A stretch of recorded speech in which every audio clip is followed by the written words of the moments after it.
I enlisted in 1988, straight out of high school, in the Navy.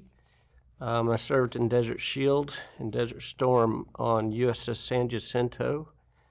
After that, I returned and I was appointed to the U.S. Naval Academy. I graduated in 1995. Then I cross-assigned, so to speak, to the Army, and then started deploying.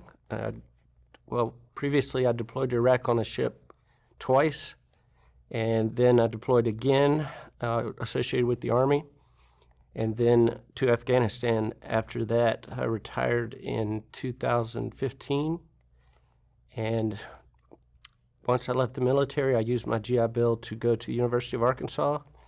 I double majored in criminal justice and sociology, and then met Aaron DeSell, the director of Veterans Treatment Court Mentor Program, and have been doing that ever since. I'm now the county coordinator for Washington, Madison County, which is one court, and Sebastian County, which is its own court.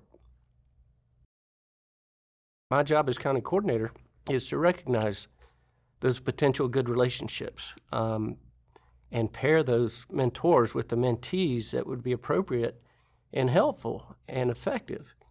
And that is not always just Army and Army. It's not always female and female and male and male. It's not always similar age groups. There are a lot more factors we try to look at. As an example, we had a mentee. We discovered he had had virtually no male role models in his life.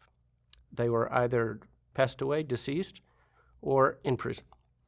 And we paired this young mentee, who was an Iraq veteran, with a Vietnam War veteran, and it worked musically. He looked up to him more as a grandfather than a mentor, and there were some times he had to use tough love, just like a father, an uncle, or a grandfather would use. And so that's what makes this program work so well. It is not cookie cutter. It's looking at the details, noticing the needs, and that's really where the mentors and the mentees relationship starts. It's not really time intensive. However, there is some time involved. And I would think about why you're doing it, because occasionally we get mentors who are excited to join our program.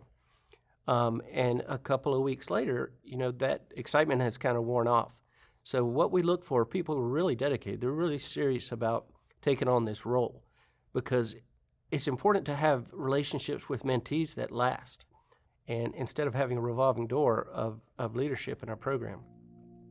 I have been through many of the treatments that these mentees are going through. I have suffered many of the ailments that they are dealing with, and I've found with me personally, I have to keep myself very busy. And I've found this to be a great place for me to do that. And it helps me.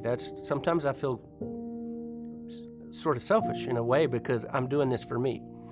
And I think anybody who were to mentor or get engaged with this program would find that very quickly, how great it makes you feel.